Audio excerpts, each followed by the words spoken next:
to be honest, don't really know what I'm doing. He was often a player that I would buy on Football Manager. It's already a terrible reason. From Jon Snow, Matt puts Dan's wardrobe to shame. You know nothing, Jon Snow. Look at him, the cat that got the cream. Ian Taylor said it was the worst thing he'd ever seen in his life. My theory on referees is you give them the nicest changing room in the stadium. This is the most bizarre thing I've ever Hear me out. I cannot believe Gabby Abonahor. That's crazy, That's isn't terrible. it? Yeah, we may well have lost listeners early doors again with a long-winded intro. Go, shoot.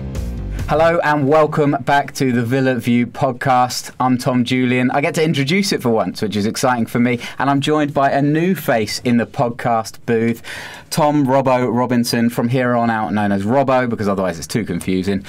Robbo, welcome to the podcast. Thank you for having me. Yeah, no, it feels a bit like being the third choice goalkeeper. You know, number one's away on international duty. The debonair Dolan is cup tied or something like that, and now you're stuck with the rookie coming in at number 3. But hopefully, I'll just be solid, don't make any mistakes, and should be all right. Yeah. Well, I mean, this is your chance. You've called it yourself. You are the number 3 choice at the moment. There's a long way to go in the pecking order, but you get your chance to play, and now you need to make the most of it. Yeah, I'll do my best. Obviously, there's a lot of love for Dolan out there. Most of the Twitter questions later that we'll come on to were more about Dolan really than anything else. But you know, I'm okay with that. You do your best, and we'll see how we go. We'll maybe give you an evaluation at the end. Yeah. Dan, when I first did the podcast, was very harsh on me. He gave me a 4 out of 10. I've been there from the very start. Yeah, that's true. Well, let's talk about the very start then. You're a Villa fan, obviously, otherwise you wouldn't be here. Of course. But if for those of you that are astute with your ears, you can tell that Robbo has a similar tone to me. You're also from Cambridge. How did you become a Villa fan? Yeah, as you said, you know, we're both from Cambridge, and there's not really a big club, no offence to Cambridge United, round there, and my family wasn't really into football, so I think it was when I was about 6 or 7 years old, saw the 96 Coca-Cola Cup final against Leeds, saw some amazing goals fly in from Milosevic, Taylor and York, and that had me sold really. I just went from there, and it's been nothing but good times. Yeah, so I'm going to put you on the spot. Your favourite Villa memory so far? Favourite Villa memory? That's tough. I would probably say the 5-1. That was pretty sensational.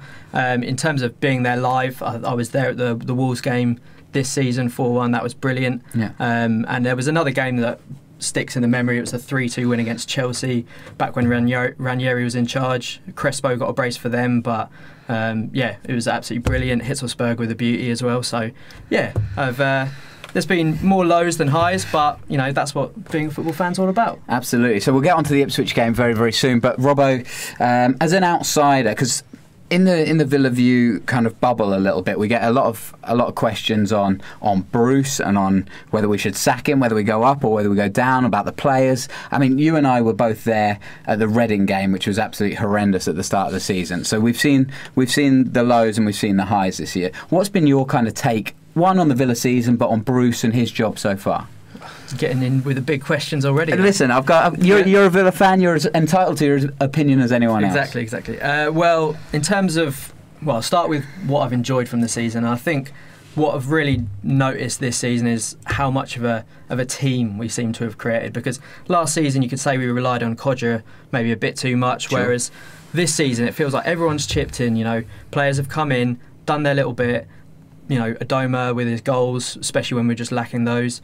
Davis stepping up, Hogan with a good little run, Birkir coming in and doing great. So I feel like we've kind of spread the performance levels across the team, and that's been really encouraging. And it feels like the positivity's back for the first time in a long time. You know, it's been tough, but this season it's enjoyable again. And as far as Bruce goes, I'm fully behind him in terms of supporting the team and wanting him to do the best. I have slight reservations about being how he'll do in the Premier League. I think that it would be foolish maybe not to have a few plan Bs lined up just in case things don't go how we'd like. Although having said that, the players really seem to be behind him, and I think if you just went up, changed the manager, then that would cause some issues with the playing staff there. But I can't remember a time where a team will have gone up and then changed the manager of their own accord rather than the manager leaving. That seems like a wild move. Did it happen with Watford, Jokanovic, or did he go fairly soon? I can't remember, but maybe something like Southampton when Adkins came up and they had Pochettino come in pretty, and everyone saw that as quite harsh, but look what Pochettino's gone to do. I mean, I was firmly in the camp of Adkins. What are you doing? Who is this Pochettino fella? And I mean, I'm prepared to admit I was wrong on that one. Exactly. I think most people were. So I don't know. I think that if we're going to go up, we can't just rest on our laurels. We've got to be smart. We've got to invest wisely as well. But let's not get ahead of ourselves there. There's still a long way to go in the season. Absolutely. Well, let's get on to the current season then. And it was Ipswich Town 0. Aston Villa 4, a resounding win and sensational, absolutely. But it was a dominant show really from almost from the off. Ipswich had a couple of chances early doors. There was one young man, Miles Kenlock, who fluffed his lines early doors.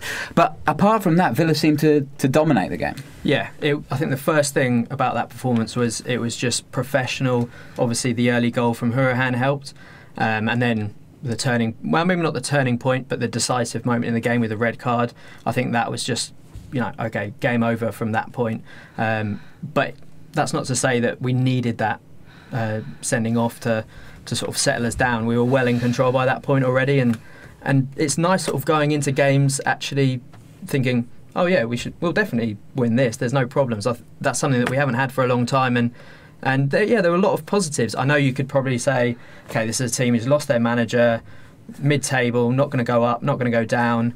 It's a bit of a shooting fish in a barrel, really. Yeah. But at the same time, you've got to take the positives from it, and that momentum, which is so crucial at this stage of the season, is only going to be a good thing. What do you make of the game, Tom? I agree. I thought it was quite hard to really analyse the game because it felt so much like Ipswich were on the beach. Like Lewis Grabban absolutely ran riot up front, and we're going to come on to him a little bit more later in this section. But he was able to do what he wanted, essentially. The Ipswich defenders all looked like they had a drink the night before and they were turning up to a Saturday afternoon game after spending the Friday night on the town because they just looked that yard or two off the pace. Now, I can't tell you whether that was Grabban playing really well or actually whether Ipswich have just gone, do you know what? Mick McCarthy's gone now. Brian Klug, the substitute teacher, he's in. So we're actually off the hook here a bit. I don't know. I definitely agree about Grabban because especially that first goal where he just back to goal, received the ball, and then just turned so beautifully, swiveled past the man and just powered past him.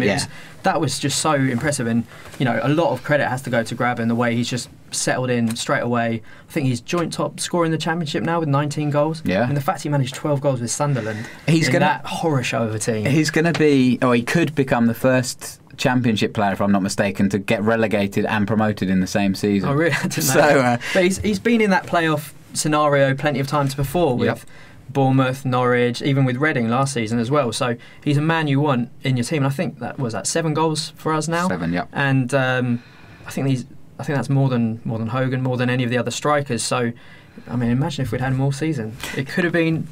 Well, who knows? It's an interesting one, isn't it? Because we talked about him when he signed on deadline day in January, and I was really pleased that he'd signed because I felt like he was a proven striker that if he wasn't going to perform at Villa, then it wasn't a massive problem. Not if he wasn't going to perform, but if, for example, he couldn't get in ahead of Hogan or Davis because they were playing so well, it wasn't a problem because we didn't owe him anything. Whereas a young player, you might be forced to play a little bit more. But with Grabban, he gives you that experience and that know-how. And like you say, he just moved the Ipswich defenders around, but he also brings other players into the game, and I think we're really clicking behind him as well. Yeah, I think he's definitely got to be the number one striker going forward, and yeah, I think, like you said, he's got a bit of everything. He's hard-working, he'll run the channels, he'll do the unfashionable stuff, he's got the physical presence that maybe Hogan doesn't, but he can get in behind as well, and he's just clinical as well, so I think that's been a sensational signing, and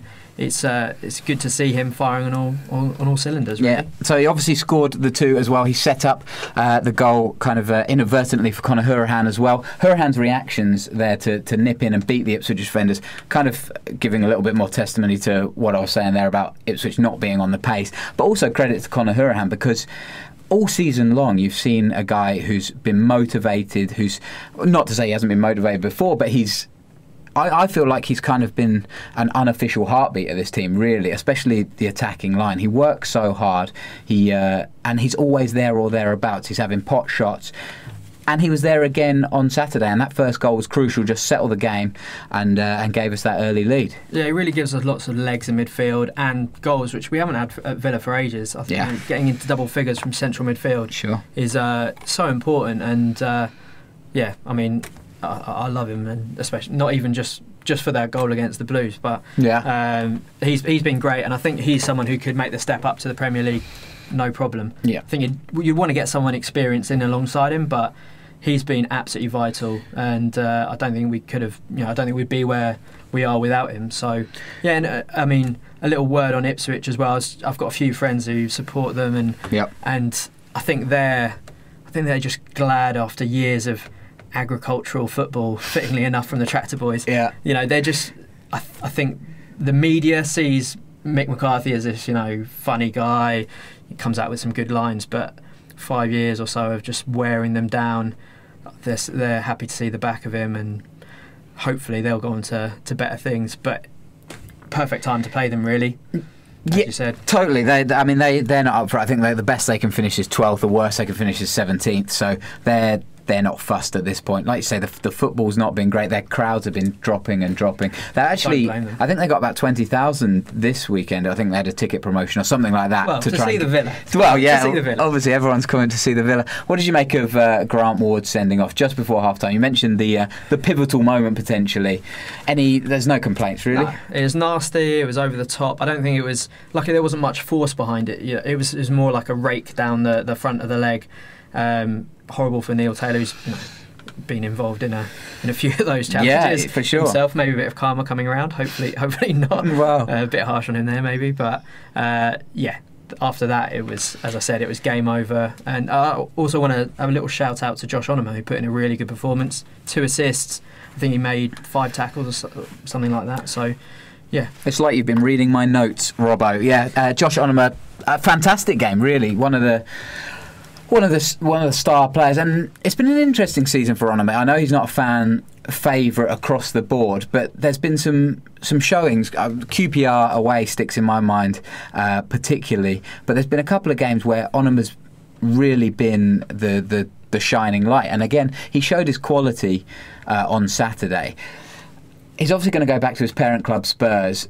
Do you think he's got enough to make it at that level, or do you think another loan is key for him? I don't think he's got enough to break into that Spurs first team. That's a step too far. I think he could probably play at a Premier League club, but at the same time, I wouldn't bank on it. He's, like you said, he's been good in spells. I think he's still inconsistent, which you're going to get from young players. That's understandable, but he's not quite shown that week in, week out performances that maybe we'd hope. But if you're playing understudy to Jack Grealish, that's probably not going to happen at Villa anyway. And like I said right at the start, he's part of this squad that everyone's, when they've needed to, has come in, chipped in. He's got a couple of important goals here and there, and there's clearly a good player there. But I don't think I'd necessarily be too upset if we didn't, let's say, we sign him on a long-term deal or something like that. Mm-hmm. I don't think I would be massively upset, but he could come in and be a good squad player. That's interesting, isn't it? I can't see where he'd fit for the type of money that Spurs would want for him.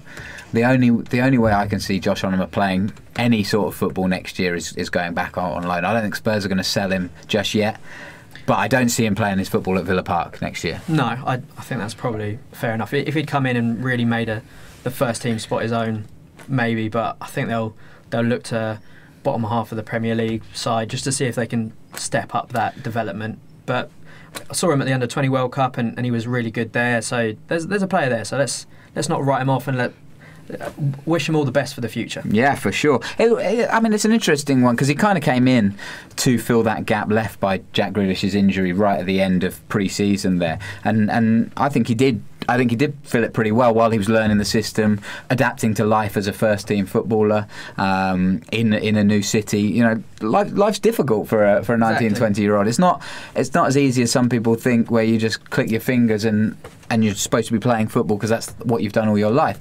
So maybe if Jack's rehabilitation hadn't gone as well, we would have seen a different Josh Onomah in this second half of the season. But it is good to see him coming into the games like he did at Ipswich there. Another player that we haven't seen very much of but left a mark on Saturday afternoon was Henry Lansbury.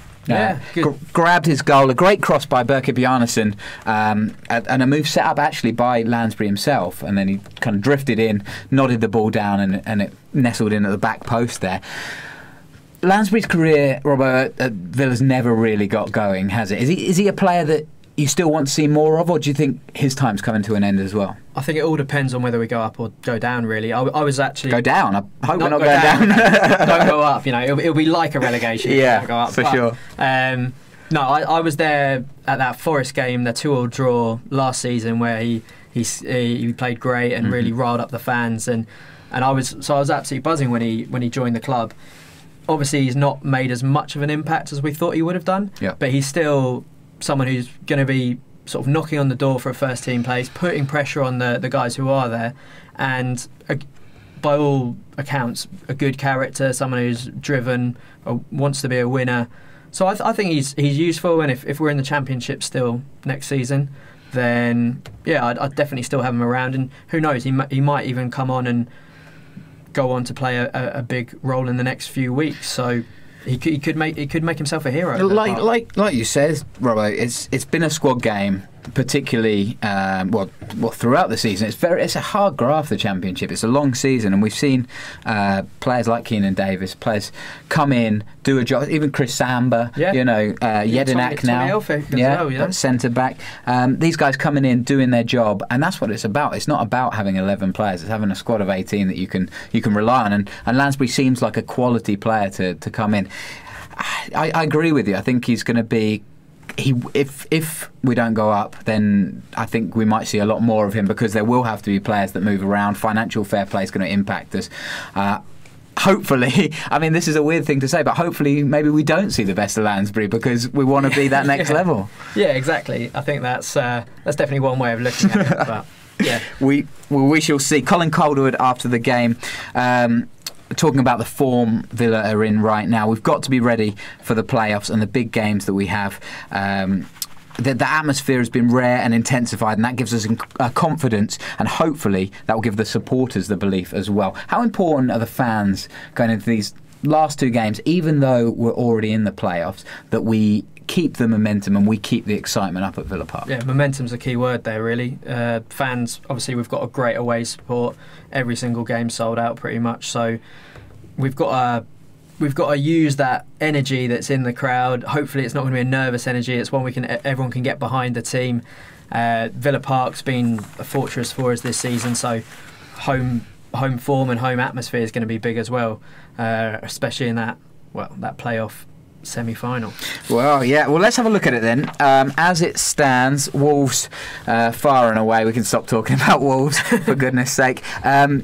So as we're recording now, Derby take on Cardiff, which is an absolutely massive game for both teams. So as we're recording, Cardiff are second, a point ahead of Fulham.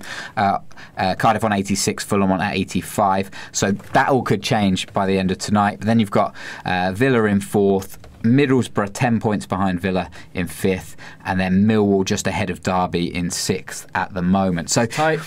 I mean, this, you can look at the fixtures again here. So you've got Derby and Cardiff tonight. You've got Fulham, who play on Friday night against Sunderland, relegated Sunderland at this point. Commiserations to them.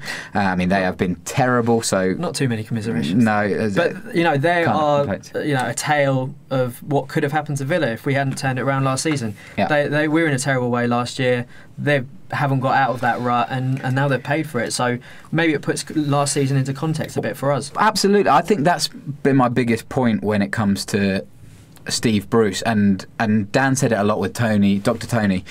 There was so much baggage to clear out from us being relegated. The club was in a mess. There's no doubt about that, and we could have easily been, a Charlton or a Sunderland. It's easy to slip down and take it for granted that you're a good footballing side. So it has taken us a little while to get back to being competitive, but we were in an absolute mess. So I think we're slowly building. Hopefully, we've done enough this year. I mean, playoffs was the minimum that I think pretty much every Villa fan would have expected at the start of the season. So we're kind of on par with expectations, really. Yeah, so Fulham is the Friday night against Sunderland, and then Cardiff play Hull on the Saturday, so it's very busy for Cardiff. By the end of Saturday afternoon, we'll all be level on games again, and we'll really know where these things shake out. So looking at the playoff picture then, Robbo, if it was to finish as it is right now, so you've got Fulham, Villa, Middlesbrough, Millwall, that would mean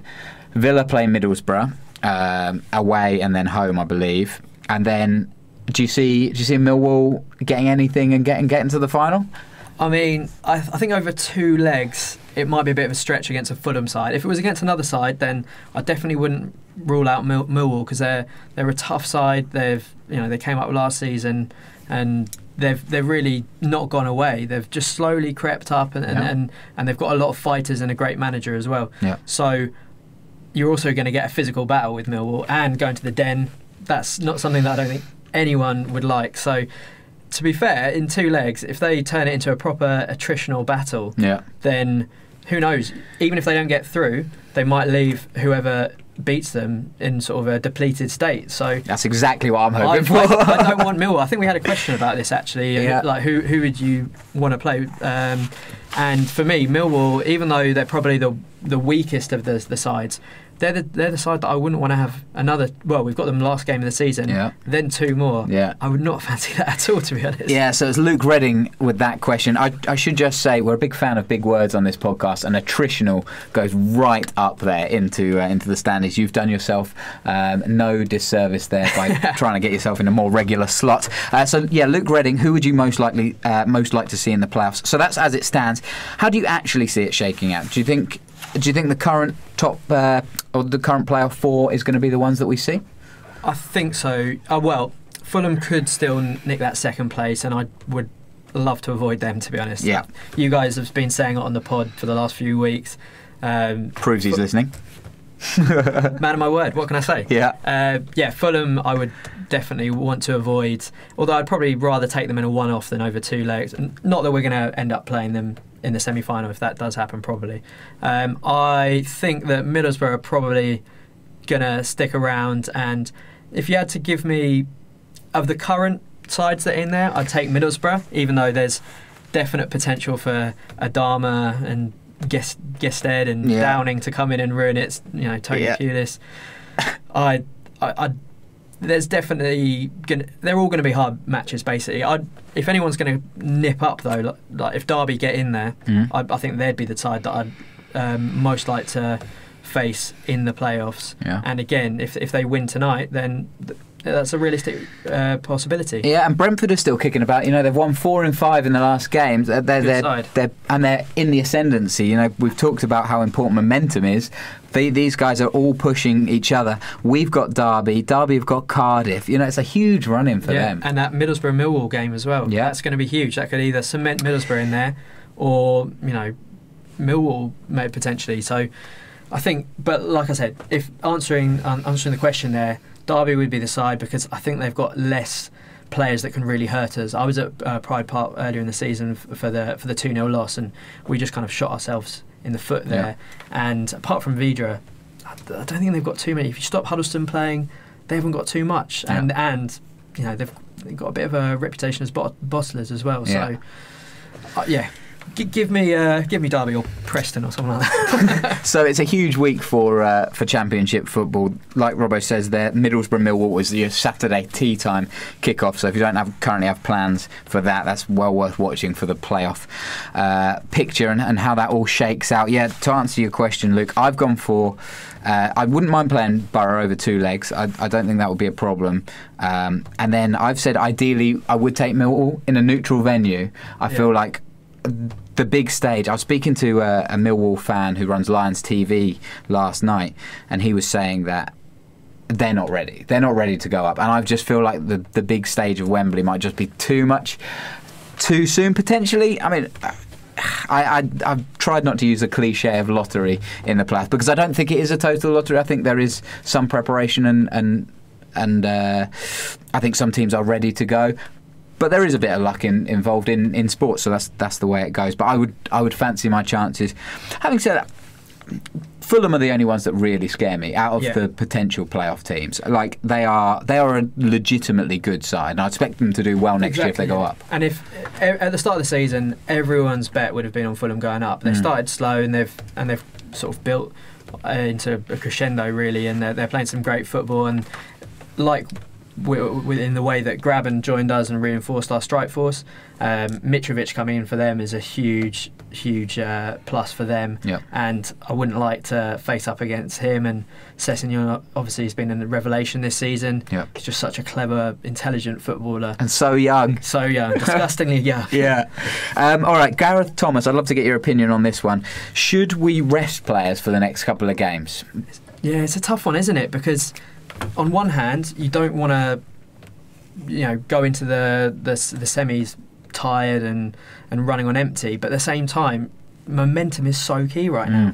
So for me, I think it would be a question of if there's any doubts on any players, then certainly don't risk them. Like Codger's coming back, I'd give Codger minutes off the bench because I think he could be a game changer in the playoffs. Yep. So I'd like to get him a bit of football, but not sort of put him through a whole 90, especially against two decent sides who are going for playoffs and have probably they've got more to play for in those last couple of games than we do. So I would rotate but not make massive changes, basically. I think this is where Bruce kind of really earns his money as one of the Championship's more canny operators. We've seen it before, and we saw it again this weekend, where Adoma started on the bench. He saw very limited game time. Snodgrass didn't get used as a substitute. We haven't rushed John Terry back because we don't need to. Jednak's playing well at the back, which is a surprise for all of us considering Sheffield United. So I think Bruce knows that, and I don't think it's either or in terms of playing everybody and form going out the window. I think we've got enough strength in depth to be able to play Lansbury, to be able to play Keenan Davis or Hogan or Graben or whatever, and keep it mixed up and just change 2 or 3 each time and still have a fairly settled team. Definitely. And one thing to remember as well is remember the FA Cup final. We were on the beach, we were sort of resting on our laurels those last games, got thumped by Southampton, Sadio Mane tore us apart. And we just went in to that final bereft of confidence. So I really don't want to see that happen again. So you've got to keep that momentum going. For sure. Yeah. Anything else on the Ipswich game you got on your notes? I'd like to see Robbo's brought his own notes. Well, I learned from the best. What can I say? Thank you very much. There'll be no abuse for you this week. Don't worry about it. We'll see. We will see. Any more on the Ipswich game? Well, I saw Ed Sheeran was at the stadium. Oh, yeah. So it was nice to inflict a bit of misery on him. Have you heard? So many of the Villa View faithful know that I'm a NFL fan alongside my Villa allegiance. Ed Sheeran, there's a theory that Ed Sheeran gigs have impacted the NFL schedule because no team, when Ed Sheeran's playing the night before, has a home game the day after. Oh, really? So his tour schedule has actually shifted what might have been different games for different people. Did not know that at all. It's interesting. Ed Sheeran is the boss. Yeah, powerful man, but he wasn't the boss the weekend just gone. So take that. You can move your NFL fixtures around, but is he an East Anglian lad? Yeah, he's from Suffolk, somewhere around there. Right, so okay. Yeah. Fair enough. All right, the big news this week, and it's really exciting, I think, for all Villa fans. I don't think I've seen anybody say a bad word about it yet, is the new kit deal. It's happened rather quickly, actually. I guess a couple of weeks ago on the pod, we talked about how Villa were ending their deal with Under Armour. Luke 1977, it's a Birmingham brand. It's going to be the new kit manufacturer, kit designer, I suppose. Yeah. Fanatics are going to be the ones that actually manufacture it. But it's a Birmingham company. Luke Roper is a Villa fan. Quite an exciting time for the club. Very exciting. It's great to have that fan input, that link between the club and the community, and something inventive, innovative. I absolutely love it. I think 100% of Villa fans are right behind him. We're sure he's going to do a great job, and it also just gives you that, I don't know, the goodwill is going to be there from the off. It's a bit like when we had Acorns as well. And it's it sets us apart, which is I like as well. So yeah, I'm really happy about it, and I'm really looking forward to it. Obviously, it's going to live or die by what it actually looks like. Yeah. Let's not put all our eggs in the basket just yet. But I was going to come on to that, because everybody's all high and happy about it at the moment. And imagine if it's a stinker. It's going to fall apart completely. I've just got to own it, though, I think. Either way, yeah. So Luke Roper said, it's a huge honour to be asked to bring my 20 years of design experience to the creation of the new kits. Every time a Villa fan sees the kits, they will know that one of their own has been a part of the design process, which is such a nice thing to say. It like you say, it kind of feels right. It's like bringing the club back from a global perspective into a more local and looking inwardly at what we are as a club. We talked about it earlier, Robbo, with Dr. Tony had to come in and clear out all the rubbish. This seems like another step where he could have gone out and got the biggest, best deal he could. This probably isn't that, but he's doing it for the fans, and maybe the fans will see the benefits, not just in good kits, but also in some of the financial benefits as well. Definitely, and from a PR point of view, as you'll know all about, it's a great move. And I think as well, I think it really puts a spotlight on Birmingham, which is a city that, you know, doesn't always get the attention and credit it deserves. And it says, look, you know, we're going to show you our talent on the pitch, off the pitch, everything about it. It's a great move. I mean, yeah, not to compare it to the Acorns thing too much, but yeah, I just hope that interest in putting something back to the local community remains, because we saw Randy Lerner do that at the start of his tenure as well, and then sort of slowly fade away. So, I mean, I think Dr. Tony is different, but I'm hoping that it's not a repeat of that, and don't want to put too much of a downer on it or anything. But but for me, it's going to be great, and I think the badge as well is like a little lion, so it fits in well with the look of the kit already. So yeah, to go on to your first point there, it feels like throughout this season, Villa have been doing quite a lot.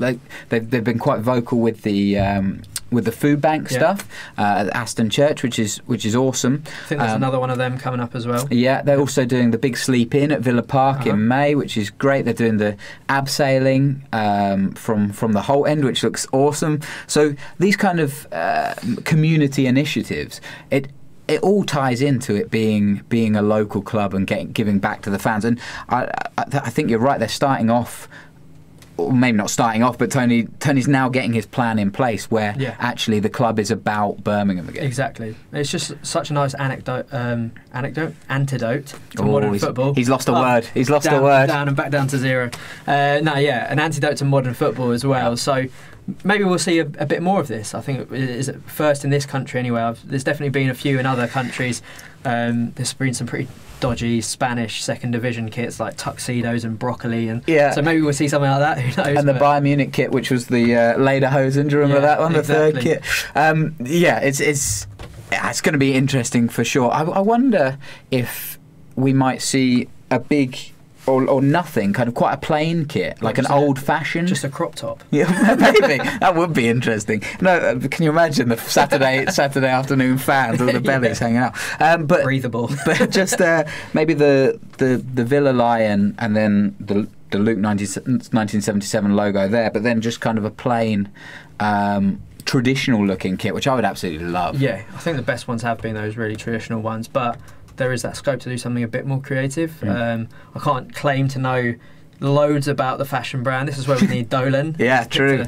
Picked a good week to be off. But, I'm looking forward to it, and it's going to be exciting. It's going to be exciting. I can't remember a time where and the announcement of who was going to design the kit has been met with such fever pitch, really. Exactly. Under Armour was really cool, but this is a completely different thing, like you say, a first for football, which they did say they would do, and I dismissed outright. So I should apologise for that. I didn't give Villa enough credit for that, so I do apologise. I just want to shout out to Luke 1977 as well. There's currently a 20% offer code on all the Luke 1977 gear. So if you go to their website, you can use the code LR20STAV. Luke Roper 20 season ticket Aston Villa.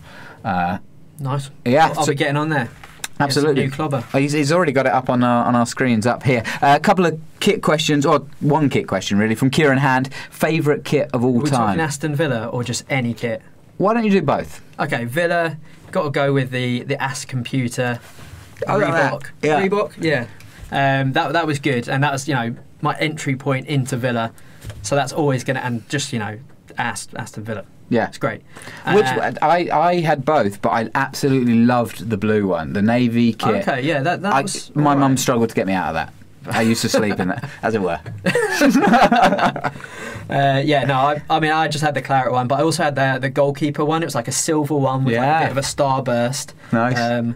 Yeah, that was nice as well. When Bosnich was a big hero of mine, so yeah, that was a great kit. I also did keep going on about the Acorns kit, but again, that coincided with a really good moment in our history. He's got my notes. I've got the Aston Computers kit and the Acorns kit.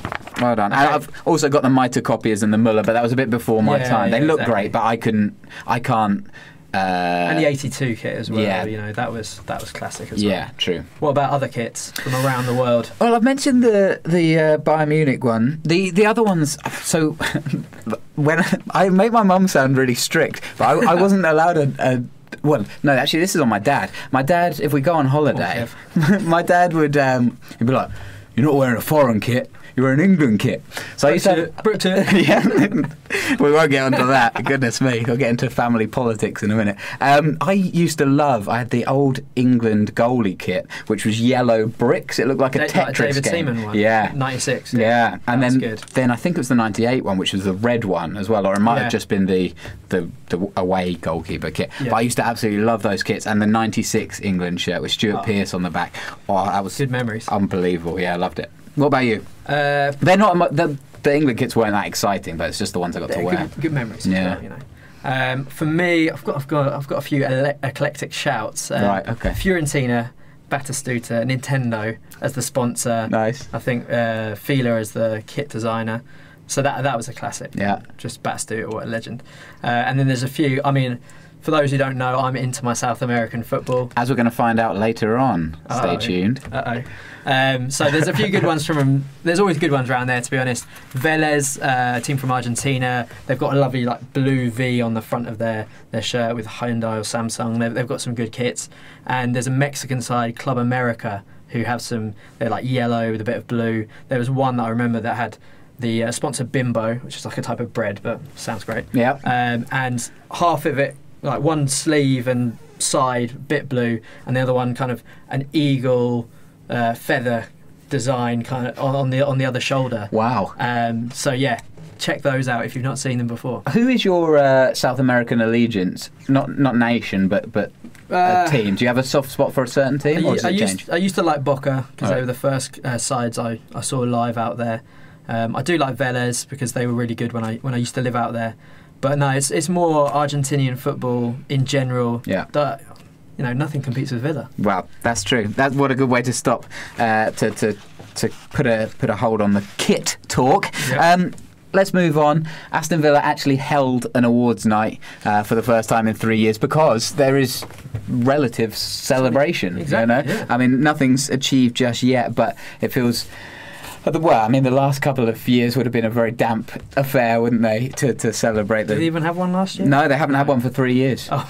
Jeez. Because it's been so depressing. Yeah. So I'll go through some of the awards and you can tell me whether you would have decided differently or not. Let us know in the comments as well whether you agree with these selections. Fans Player of the Year. So presumably you guys do agree with this. James Chester, Mr. Consistency. Agree with that one? I'm happy with it. I wouldn't have picked Chester, but as you said, consistent. 7 out of 10 every week at the very least.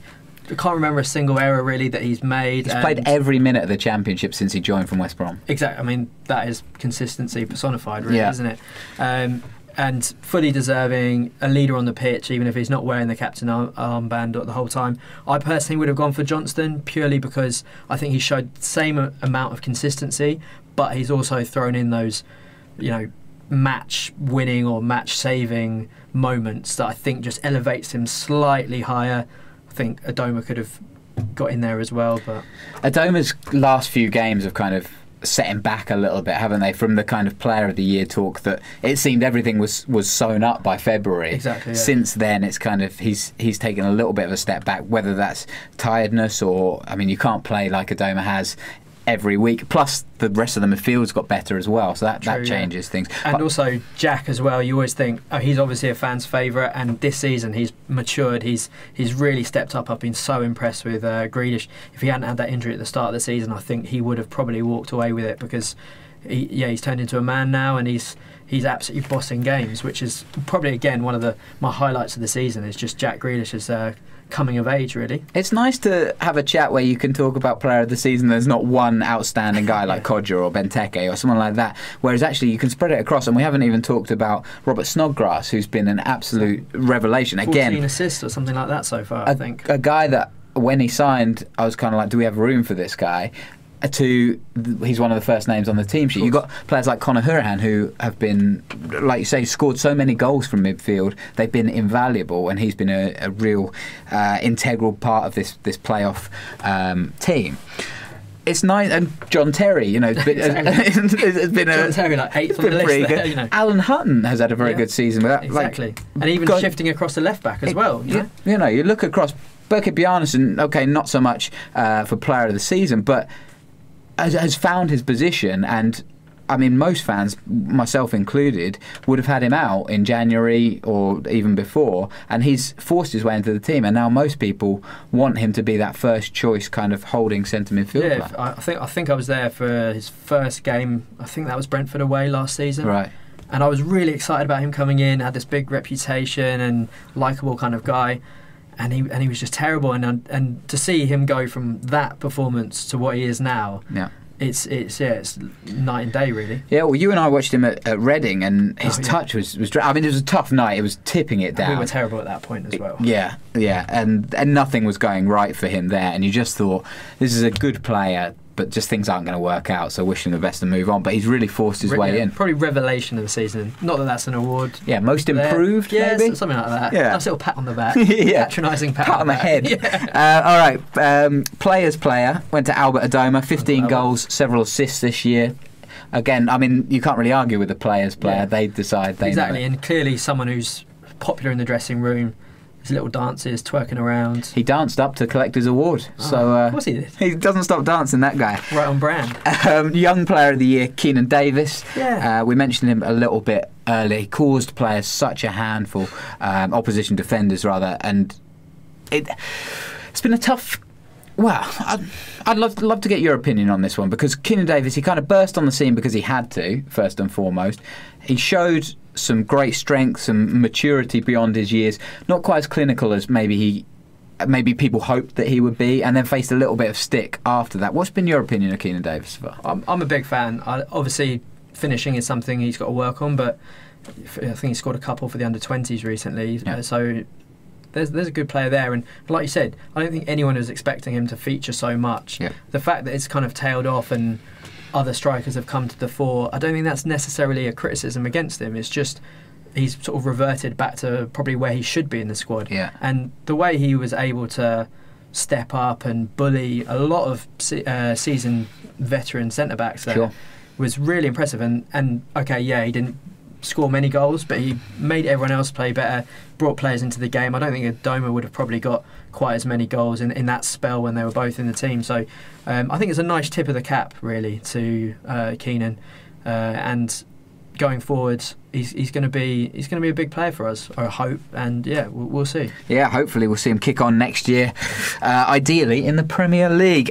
Future star went to Callum O'Hare. He also won Academy Player of the Year. I mean, he's been a constant goal machine with the under-23s and the younger sides this year. Maybe that begs the question, why haven't we seen more of him? Why haven't we seen him blooded a little bit more? Is that a question that we should be asking of Steve Bruce, or do we trust in the system? It's tough, that one. Like you said, he was that one player who seemed right on that border of too good for the academy, maybe not quite going to get a place in the starting 15 or the matchday squad. I'd like to have seen him used a bit more, but I don't think, given how big the squad is, that it's necessarily going to be too detrimental to his development, really.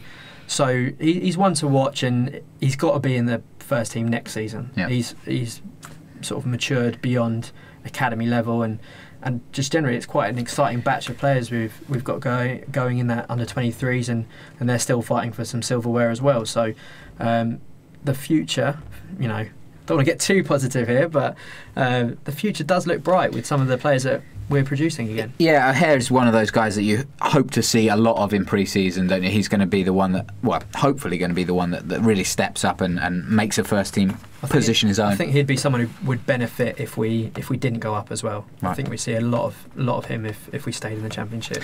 Goal of the season went to Jack Grealish v Cardiff. Oh, what a hit! What a strike! And it's nice to have a bit of competition again for goal of the season.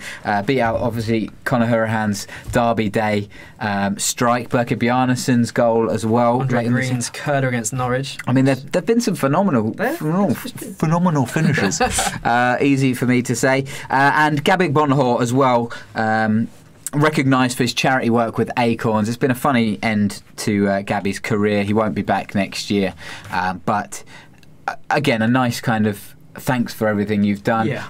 We talked about, and I don't know if we're going to do a whole podcast on this maybe, but I feel like Gabby Bonhor deserves his testimonial. I think he's been with the club 17, 18 years. He's been through some terrible times with the club, but he's also given us some amazing memories as well. I think if we look back, I will look back at Gabby Bonhor's highlights with fondness rather than the more negative things that we've maybe seen in the last couple of years. Yeah. You don't agree? No, I do agree. I think time will be a healer in that respect. I think give it 5 years or so and we'll look back, but he's let himself down as well as the club at times, and I don't think it's weird. I was actually thinking that in a way he's kind of like Villa's version of Arsene Wenger, in so much that the first half was very good, second half not so good, and I think it's fair to dole out a bit of criticism along with the praise, you know, when the eternal prospect that he was, that pace, and it's a shame that he didn't really kind of develop his game beyond that searing pace that he had. So I think I'll look back on the good times rather than they'll outweigh the bad times. But if you look back at it, it's you know, shades of grey rather than black or white. Testimonial. This summer, yes or no? Does he get? Yeah, I'll give him one. Why not? Yeah, why not? Yeah, why not? He'd probably give his money to Acorns as well. So yeah, and that's probably a side of his personality and his life that isn't publicised as much. So I think that was a nice little, maybe not a farewell. I think we had a question about would you want to see him given 10 minutes or so? Yeah, and I think almost with that's enough to kind of say thanks. Yeah. If he comes on, he comes on, but I'm not going to force him into a squad. I definitely wouldn't, because I think that's a really risky thing to do. I mean, I guess we don't need the points at this point, but the form, I think it sends a message out as well. Exactly, doesn't it? It sends a message. We want our strongest squad out, who are there on merit. Yeah, for sure. Look at the time; it's racing by. Let's talk a little bit about John Terry. He came on TalkSport today. John Terry, we obviously haven't seen much of recently. He hasn't been rushed back after this ankle injury, but he said the following: "I still have the appetite and the hunger for sure. My aim at the start of the season was to get us up, whether that was automatic or via the playoffs. One last push, and hopefully we can go out with a bang." He then went on to talk about his future, because it's been a hotly debated topic whether John Terry would play against Chelsea. I was always under the impression that he absolutely should, because he's a Villa player and he's Villa captain. That's his job. And he said, "Chelsea will always be my club for sure, but since I've been at Villa, I've given my all and the fans have been superb with me. They've welcomed me with open arms. It's been an incredible journey. They're a great bunch of lads. The manager's been superb with me. And this football club deserves to be in the Premier League. Travelling support is incredible." He basically doles out the praise. Yeah, exactly. Ticks all the boxes with standard praise. He will play for Villa next year, I think, if we go up. Do you think he'd play if we don't go up? I think he will. I think he's got. If we didn't go up, I think there's unfinished business there, and he's not someone who's going to just let that go. He's shown he's got the resilience to get through an entire season playing twice a week, which I definitely was surprised about. Yeah. I think he would. Yeah, you can see how much it means to him. I know maybe we're slightly looking at it through rose-tinted glasses and everything, but when you see him at the end of the game and celebrating goals and stuff, he's fully committed. I don't think any of that early season chat about him going back to Chelsea too much and stuff like that. Yeah. I think you can write that off. He's definitely bought into it, and he's been a big part of raising the bar for everyone else, that professionalism. I don't think that could be understated, how important he's been for the development of younger players as like Jack Grealish and the younger academy guys, but also the players like James Chester, who will have learned so much, even though they're senior pros, internationals in their own right. You know, they feed off. James Chester, which international? You know, that England centre-back James Chester. I hoped you didn't listen to that podcast, but you listen to them all. He's been massive throughout that team, and you can see the confidence. And we haven't even talked about what he's like on the pitch. He picks a pass like many other centre-backs can't see, and he's strong, he's resilient, he's quality, he's a leader. Everything about him says come back next year. Exactly, and he's never had pace, but that doesn't really matter with the style we play, and especially if we go up, we're not going to be a side that's pushing high up the pitch. We're going to probably be sitting deep a lot of the time, maybe sort of take a leaf out of Newcastle's book. And he can still read the game, like you said. So, yeah, I would really like to see him playing for us next year, and he's still got it in him to play definitely the Championship, and I don't see why not in the Premier League again. Final bit of news here. Congratulations to Will and Kate, the royal couple. The newest Villa fan. The newest Villa fan, yeah, young man. And at the time of recording, we don't know the name. Dave Alford said, what would your Villa-inspired name here? I've got a couple. Obviously, Thomas is going to be a popular one here. Solid, reliable, after sexy. De Hammer, Hitzelsberger. I thought you meant after us. Oh, no. Okay. No, yeah. Olaf. Olaf will be a strong one. King Olaf. Olaf I would love. That's definitely on my notes as well. Or an outside shout might be Ulysses. Ulysses de la Cruz, Ecuadorian. Or Juan Pablo. Why not? It's strong. It's very strong. But I would say I've seen Albert is high up the ranks. Really? Yeah, and you know that's got to be after Adoma, right? Yeah. Although sure. Prince Albert has a bit of a dodgy ring to it. Yeah. Literally. Yeah, true. Right. Or it's a family show. We saw him in the stand with John Carew. So maybe John's had a cheeky little word there. Yeah, maybe. Nudge, nudge. Yeah, exactly. Slipped him a tenner. Maybe. It also, we should just congratulate John Inslee, who is a massive part of the Villa View and what the Villa View's become. John completed the London Marathon last weekend in the hottest conditions on record. So congratulations to John. I believe his Just Giving page is still open if you want to donate. So that's justgiving.com/John-Inslee1 if you would like to do that. Now, we had a question from our in absentia host, Dan. Who? Dan Bardell. No, you never? Don Bardell. He does things on Twitter every now and again. He's quite loud. Got some rabbits. Quite loud, yeah. He's asked a couple of questions. Now, when I left the Villa View before I went away for work, I did promise that I would go to the gym 4 times in that 7 days. I went to the gym once, I went swimming once, and I went to a Mai Tai class that was put on. Okay. Yeah. So would you get in the ring and have a little fight with it was like all sparring, but basically the president of the federation that I was looking after had to go and do it at 6:30 a.m. and I had to do his social media. Therefore, I had to do it as well. But it was really hard work. Who won? I didn't touch him. I didn't dare. Got battered. Could have lost my job. Sure. So 3 out of 4. I don't think that's too bad. Dan has let me know. I don't know if this is in confidence or not, that he's not touched the gym since he got to Tenerife. So he's not even done any sort of head tennis by the sound. Oh no, he has played a little bit of keepy ups. That's why he goes on holiday with his mates, because he can't go on holiday with Ange because she's rubbish at head tennis. Are you a gym man on holiday or off? Neither, to be honest. Yeah, I'm more of a team sports kind of guy. Yeah. And just let that hopefully not let me balloon too much. But yeah, when I was over in Argentina at the start of the year, and I was just eating solid steak for about 3 weeks, so there was no gym over there. It's a long way off. So you won't be running with John Inslee anytime soon? No, I'll support him, but I'll do it from a very still position. Stationary position. All right, have you got anything else before I get into my now calling card, which is a new game? No, I think that's. Oh well, one thing Dan did ask also about how how my attempts to convert my girlfriend into a Villa fan are going. Right. And there's been progress. Like, she came along to the Villa win over Wolves, which was a great first trip to Villa Park. Brilliant, I think. yeah. Managed to go on the pitch as well. Dan sorted that out, thankfully. So that was she got to sit in the dugout, go in the goal. You know, Nice. Pretty special. You know, I've waited all my life to do that. Yeah, She just before or walked, after? half time. Oh, nice. Yeah. So yeah, that was good. She likes Grealish. She likes his legs and Watch she's out. Yeah. Yeah. Maybe you do need to get in the gym, mate. exactly. Leg day. Can't skip leg day now. Yeah. And she's a big fan of Yedinak because, well, her name's Mile, so she's although she's not a big Aussie brute. Right.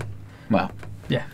I don't know what to say A about lovely that. Argentinian beaut. Yes, So, of yeah. course. Yes. No, but yeah, I'm winning her over. She still likes Liverpool, unfortunately, and you know, them going deep in the Champions League is not helping my cause. But I'm going to stick with it, and hopefully she'll be a die-hard villain. Is she going to listen to the Villa View? Yeah, I think she'll listen and watch probably. Oh, good.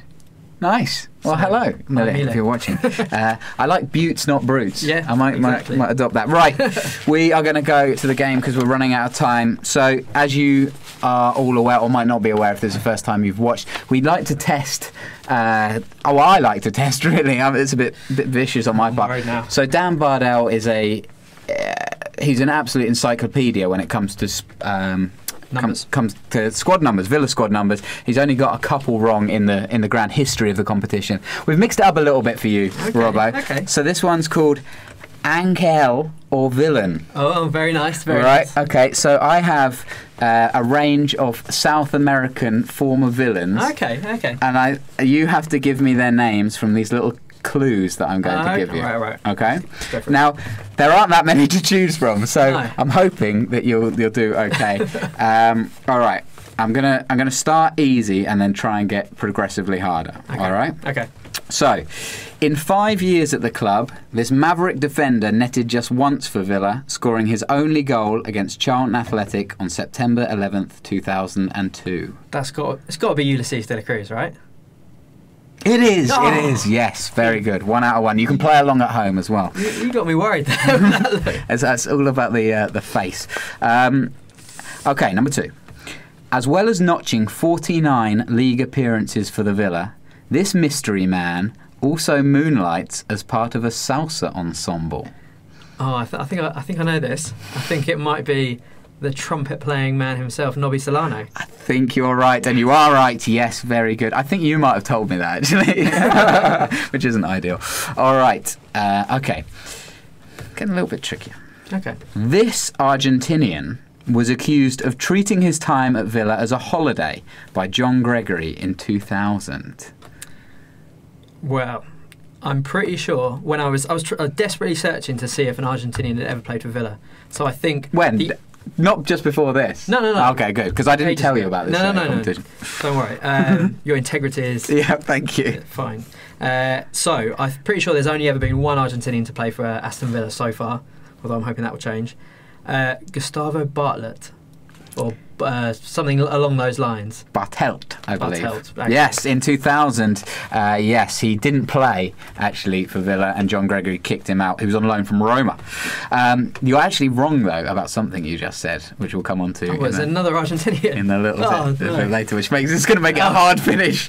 Yeah. All right. This fan favourite began and ended his career at Atlético Nacional, becoming Villa's record signing in 2001. Easy, one of my favourite players ever, Juan Pablo Angel, Yeah. who's also his son, I think is on the books of Atlético Nacional, and is not bad apparently, so Right. maybe we'll get him one day as well. £9.5 million. Would you have known that? Well spent, yeah, from River Plate in Argentina. Absolutely. Right, this is the one. 4 out of 4 so far, Robert. The pressure comes now. And it goes back a bit, so this is a tough one. Oh dear. These two Argentine brothers were at Villa at the same time, but neither made it to play for the first team. Oh, that's harsh. And now I'll give you the date range because it Okay. is tough. 1967 to 69. Shit. Now, one of them went on to have a relatively good managerial career. So Managerial career, 60s, in England, in England. a couple of teams in England. Couple of Argentinian. Oh God. I'm really stumped here. An Argentinian manager in England. So I believe, if I'm remembering this correctly, that he managed Millwall and Sunderland, though I don't have that on my notes, and also managed a plethora of African teams. And you also dabble in your world football, so. Well, I mean, that's got me thinking of Hector Cooper, but I don't think it's him. But I'll say, yeah, Hector Cooper. When you said Hector, I thought you'd pull it out of the bag. Oscar and Hector Falone? Never heard of them. Oscar was the manager who's managed all over the place. Yeah, neither of them actually played. Oscar had to have cartilage removed from his knee, and I think Hector just got homesick. Oh, poor guy. I don't blame him. It's a nice country. Just check it out if you've never been there. There you go. There's the one from the Argentinian tourist board. That's harsh. That's like some of the harsh ones you pulled out for Dan in recent numbers. But I'm happy with that. I don't think anyone at home's got that. And if they have, fair play to you. You're a better man or woman than me. Let us know in the comments whether you got 5 out of 5 or however many you got. I'll say it to you, and I said it to Dan. I test you. It'd be no fun if they were all easy. And to be honest, I had no other choice because that's literally all of the South Americans. Yeah. I thought about going into North America as well, but it took away the fun a little bit. Yeah. Well done. Cheers, thank you so much for joining us. We really appreciate it. We've hit it on the hour mark, bang on. So perfect. you're obviously a natural. How was it? Did you enjoy your time in the booth? Hopefully, it won't be the last you'll see or hear of me. So, yeah, fingers crossed. Yeah. It's been really good. I'm obviously a big fan of the pod and the channel. I think putting out some really good content and getting the fans' voices across. So yeah, hopefully I've not done too badly. I think you've done a wonderful job, but the comments are always the test. So let us know in the comments how you thought Robbo got on, whether you did better than him on the Angel or Villain quiz, which was pretty tough. Let us know your player of this season. This is the hard bit because Dan usually does the outro, so now I've got to put myself on the test. I'm not doing it. Yeah, exactly. Yeah, there will be a fan preview. For the Derby game coming up this weekend, and fan cams I believe will be back on as well. What other news is there? Congratulations to John. Make sure you get your Luke 1977 gear with the code. Other than that, keep supporting the Villa. Enjoy. I hope you enjoyed the podcast. Give us some comments. Give us iTunes ratings if that's how you listen. And other than that, have a good week and up the Villa. Up the Villa. If you enjoyed that video, why not watch another? Click the video choices on screen now to go and watch them in full. Be sure to subscribe to the channel by clicking our logo there on the left. Easy peasy.